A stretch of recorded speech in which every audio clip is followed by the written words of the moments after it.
Welcome back to Life in the World Unseen. We're on chapter 7, Music. Music being such a vital element in the world of spirit, it is not surprising that a grand building should be devoted to the practice, teaching, and the fostering of every description of music. The next hall that our friend took us into was entirely dedicated to this important subject. When I was on earth, I never considered myself a musician in an active sense, but I appreciated the art without very much understanding it. I had heard some splendid vocal music during my brief sojourns at different times in one of our metropolitan cathedrals, and I had had some very scanty experience of listening to orchestral music. Most of what I saw in this hall of music was new to me, and a great deal of it very technical. I have since added appreciably to my small knowledge because I found that the greater the knowledge of music, the more it helped one to understand so many things of the life here, where music plays so important a part. I do not suggest that all spirit people should become musicians in order to comprehend their own existence. The imposing of such a condition upon us would never be consonant with the natural laws here.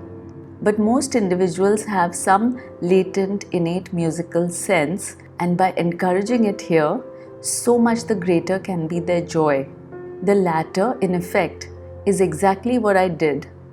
Ruth already possessed some extensive musical training, and so she felt very much at home in this great college.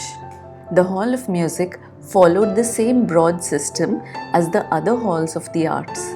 The library contained books dealing with music as well as scores of vast quantities of music that had been written on earth by composers who had now passed into spirit, or by those who were still upon the earth. What are called upon earth master works were fully represented among the musical scores upon the shelves, and I was interested to learn that there was hardly a work that had not since been altered by the composer himself since coming into spirit. The reasons for such improvements I shall make plain later on. As before, the library provided a complete history of music from the very earliest times, and those who were able to read music not necessarily instrumentally, but with a familiarity of what the printed notes indicated, were enabled to see before them the great strides that the art had made during the ages. Progression, it seems, had been slow, as in the other arts, and freakish forms of expression have obtruded themselves. Needless to say, the latter are not entertained here for reasons connected with those that inspire composers to alter their works after passing here. Also contained in the library were so many of those books and musical works that have long since disappeared from earthly sight, or else are very scarce and so beyond the reach of so many folk. The musical antiquary will find all those things that he has sighed for on earth, but which have been denied him. And here he can consult freely works that, because of their preciousness, would never be allowed into his hands on earth. Many apartments were set aside for students who can learn of music in every branch, from theory to practice, under teachers whose names are known in the earth world all over. Some there are, perhaps, who would think that such famous people would not give their time to the teaching of simple forms of music to simple lovers of music. But it must be remembered, as with the painters, composers have a different appraisement of the fruits of their brains after passing into spirit. In common with all of us here, they see things exactly as they are, including their compositions. They find, too, that the music of the spirit world is very different in outward results from the music performed on earth. Hence, they discover that their musical knowledge must undergo sweeping changes in many cases, before they can begin to express themselves musically. In music, it can be said that the spirit world starts where the earth world leaves off. There are laws of music here which have no application to the earth whatsoever, because the earth is neither sufficiently progressed on the one hand, and on the other, because the spirit world is of spirit, while the earth world is of matter. It is doubtful if the earth plane will ever become ethereal enough to hear many of the forms of spirit music in the higher realms. Innovations have been tried, so I have been told, on the earth plane, but the result is not only barbaric but childish as well. Earthly ears are not attuned to music that is essentially of the spirit realms. By some strange chance, if earth people have essayed to produce such music on the earth plane, it would still never do until the ears of those still incarnate have undergone a fundamental alteration. The many types of musical instruments so familiar on earth were to be seen in the College of Music, where students could be taught to play upon them. And here again, where dexterity of the hands is so essential, the task of gaining proficiency is never arduous or wearisome, and it is, moreover, so much more rapid than upon the earth. As students acquire a mastery over their instrument, they can join one of the many orchestras that exist here, or they can limit their performance to their many friends. It is not by any means surprising that many prefer the former, because they can help to produce, in concert with their fellow musicians, the tangible effects of music upon a larger scale, when so many more can enjoy such effects. We were extremely interested in the many instruments that have no counterpart upon the earth plane. They are, for the most part, specially adapted to the forms of music that are exclusive to the spirit world, and they are for that reason very much more elaborate. Such instruments are only played with others of their kind for their distinctive music. For that which is common to the earth, the customary instrument is sufficient. It is natural that this building should be possessed of a concert hall.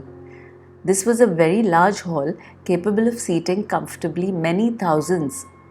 It was circular in shape, with seats rising in an unbroken tier from the floor. There is, of course, no real necessity for such a hall to be under cover, but the practice merely follows others in this realm, our own dwelling houses, for example. We do not really need those, but we like them. We have grown used to them while upon earth. They are perfectly natural to life, and so we have them. We had observed that the Hall of Music stood in grounds far more extensive than those we had already seen, and the reason was soon to be made clear to us. At the rear of the hall was the great center of concert performances. It consisted of a vast amphitheater, like a great bowl sunk beneath the level of the ground, but it was so large that its real depth was not readily apparent. The seats that were farthest away from the performers were exactly upon ground level. Immediately surrounding these seats were masses of the most beautiful flowers of every possible hue, with a grassy space beyond. While the whole area of this outdoor temple of music was encompassed by a magnificent plantation of tall and graceful trees.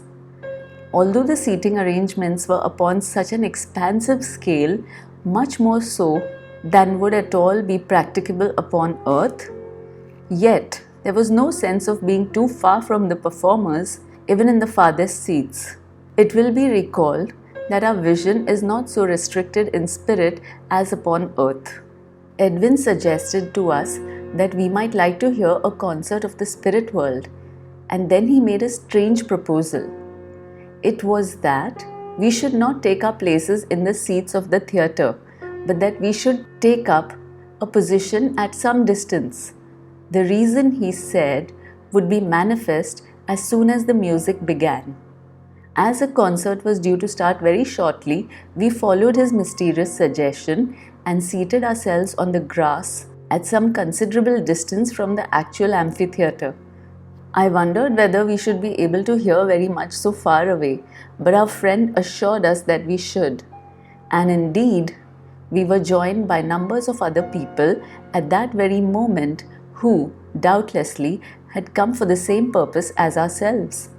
The whole place, which was empty when Edwin had first brought us in, now contained many people, some strolling about, and others like us seated contentedly on the grass. We were in a delightful spot, with the trees and flowers and pleasant people all about us, and never have I experienced such a feeling of real, genuine enjoyment as came upon me at this moment. I was in perfect health and perfect happiness, seated with two of the most delightful companions, Edwin and Ruth, unrestricted by time or weather, or even the bare thought of them, unhampered by every limitation that is common to our old incarnate life. Edwin told us to walk over to the theatre and look down over the seats once again. We did so, and to our astonishment, we found that the whole vast hall was packed with people, where there was not a soul to be seen but a short time before. The musicians were in their places, awaiting the entrance of their conductor.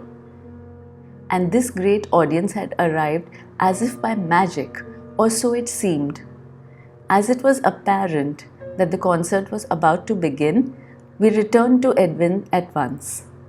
In answer to our question as to how the audience had arrived so suddenly and unperceived, he reminded me of the method of bringing together the congregation of the church that we had visited in the first days of our travels.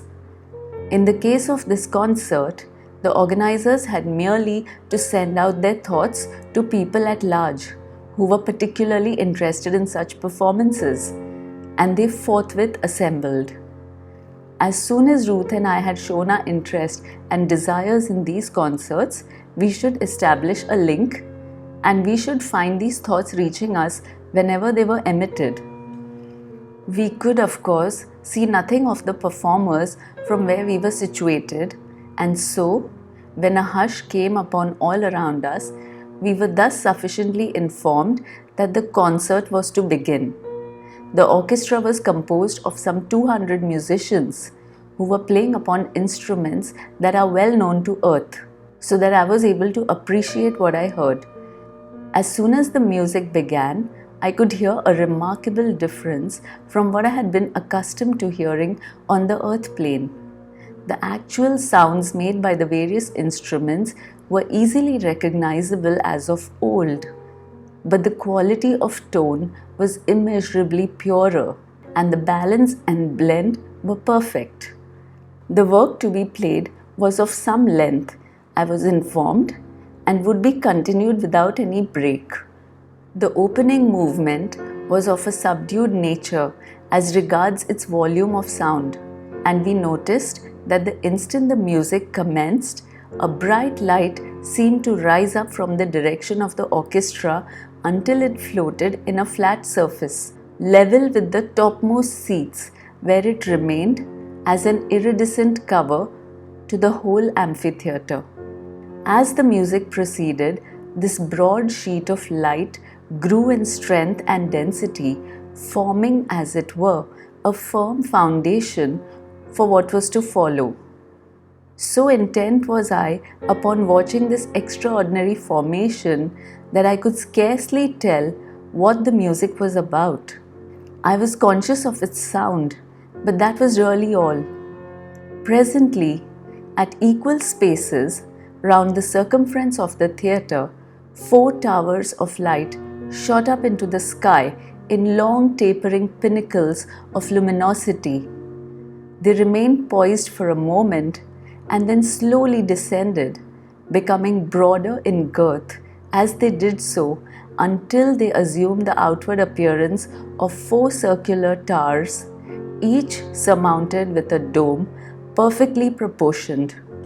In the meanwhile, the central area of light had thickened still more, and was beginning to rise slowly in the shape of an immense dome covering the whole theatre. This continued to ascend steadily until it seemed to reach a very much greater height than the four towers, while the most delicate colours were diffused throughout the whole of the etheric structure. I could understand now why Edwin had suggested that we should sit outside the theatre proper, and I could follow also why composers should feel impelled to alter their earthly works after they have arrived in spirit. The musical sounds sent up by the orchestra were creating, up above their heads, this immense musical thought form, and the shape and perfection of this form rested entirely upon the purity of the musical sounds, the purity of the harmonies, and a freedom from any pronounced dissonance. The form of the music must be pure to produce a pure form. It must not be assumed that every description of discord was absent. To lack discord would be to produce monotony, but the discords were legitimately used and properly resolved. By now, the great musical thought form had assumed what appeared to be its limit of height, and it remained stationary and steady. The music was still being played, and in response to it, the whole colouring of the dome changed, first to one shade, then to another, and many times to a delicate blend of a number of shades according to the variation in theme or movement of the music. It is difficult to give any adequate idea of the beauty of this wonderful musical structure. The amphitheater being built below the surface of the ground, nothing was visible of the audience, of performers, or of the building itself, and the dome of light and colour had all the appearance of resting on the same firm ground as were we ourselves. This has taken but a brief while in the telling, but the musical thought form occupied such time in formation as it would be taken by a full-length concert on the earth plane. We had, during this period, watched the gradual building of the outward and visible effect of music. Unlike the earth, where music can only be heard, there we had both heard and seen it. And not only were we inspired by the sounds of the orchestral playing, but the beauty of the immense form it created had its spiritual influence upon all who beheld it or came within its sphere. We could feel this, although we were seated without the theatre. The audience within were basking in its splendor and enjoying still greater benefit from the effulgence of its elevating rays. On the next occasion, we should take our places in the huge auditorium. The music at last came to a grand finale and so ended. The rainbow colors continued to interweave themselves. We wondered how long this musical structure would survive, and we were told that it would fade away in roughly the same time as would be taken by an earthly rainbow, comparatively a few minutes. We had listened to a major work, but if a series of shorter pieces were played, the effect and lasting power would be the same, but the shapes would vary in form and size. Were the form of greater duration, a new form would conflict with the last, and the result to the eye would be the same as two different and unconnected pieces of music when played together would be to the ear. The expert musician can plan his compositions by his knowledge of what forms the various harmonic and melodic sounds will produce. He can, in effect, build magnificent edifices upon his manuscript of music, knowing fully well exactly what the result will be when the music is played or sung. By careful adjustment of his themes and his harmonies, the length of the work and its various marks of expression, he can build a majestic form as grand as a Gothic cathedral. This is in itself a delightful part of the music art in spirit, and it is regarded as musical architecture. The student will not only study music acoustically, but he will learn to build it architecturally. And the latter is one of the most absorbing and fascinating studies. What we had witnessed had been produced upon a scale of some magnitude. The individual instrumentalist or singer can evolve on a greatly reduced scale his own musical thought forms. In fact, it would be impossible to emit any form of musical sound deliberately without the formation of such a form. It may not take definite shape such as we saw, that comes from more experience, but it would induce the interplay of numerous colors and blending of colors. In the spirit world, all music is color and all color is music. The one is never existent without the other. That is why the flowers give forth such pleasant tones when they are approached, as it will be remembered of my early experiences with flowers. The water that sparkles and flashes colors is also creating musical sounds of purity and beauty. But it must not be imagined that with all this galaxy of color in the spirit world, there is also a pandemonium of music going on unremittingly. The eye is not wearied by the fullness of color here. Why should our ears be wearied by the sweet sound that the colors send forth? The answer is that they are not, because the sounds are in perfect accord with the colors, as the colors are with the sounds. And the perfect combination of both sight and sound is perfect harmony. Harmony is a fundamental law here. There can be no confliction. I do not suggest that we are in a state of perfection. We should be at an immensely higher realm if we were. But we are in perfection insofar as this realm is concerned. If we as individuals become more perfect than the realm in which we live, we, ipso facto, become worthy of advancing to a higher state, and we do so. But while we are where we are, in this realm or higher, we are living in a state of perfection according to the limits of that realm. I have dwelt rather at length upon our musical experience because of the great position of music in our lives and in the realm in which we are living. The whole attitude to music, held by so many people of the earth, undergoes a great change when they eventually come to spirit. Music is looked upon by many on the earth plane as merely a pleasant diversion, a pleasant adjunct to the earthly life, but by no means a necessity. Here, it is part of our life, not just because we make it so, but because it is part of natural existence, as are flowers and trees, grass and water, and hills and dales. It is an element of spiritual nature. Without it, a vast deal of the joy would depart out of our lives. We do not need to become master musicians to appreciate the wealth of music that surrounds us in color and sound. But as in so many other features of this life, we accept and enjoy to the full, and in the enjoyment of our heritage, we can afford to smile at those who persist in believing that we live in a world of emptiness. A world of emptiness indeed. What a shock so many people have upon their coming into the spirit world, and how immensely glad and relieved they are to find that it turns out quite pleasant after all, that it is not a terrifying place, that it is not one stupendous temple of hymn-singing religion, and that they are able to feel at home in the land of their new life. When this joyful realization has come to them, some of them are reminded that they looked upon the various descriptions of this life that have come from us from time to time as rather material, and how pleased they are to discover that it is so. What is it if it's not material?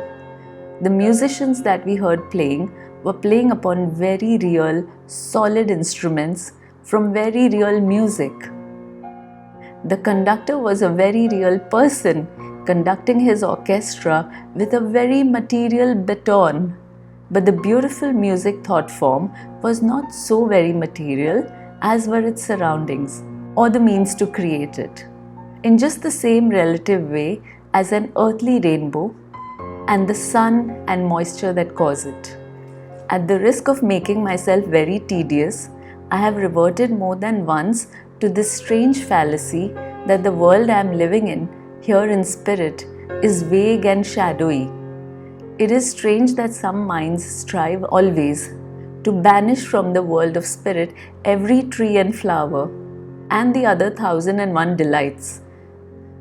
There's something of conceit in this that makes such things exclusive to the earth world.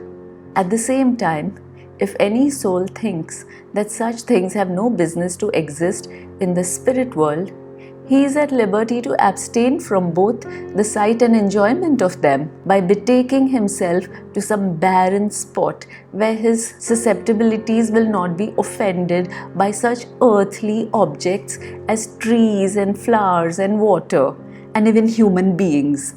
And there he can give himself up to a state of beatific contemplation, surrounded by the heavenly nothingness that he thinks should be heaven proper. No soul is forced into an unwilling task here, nor into surroundings that he considers uncongenial.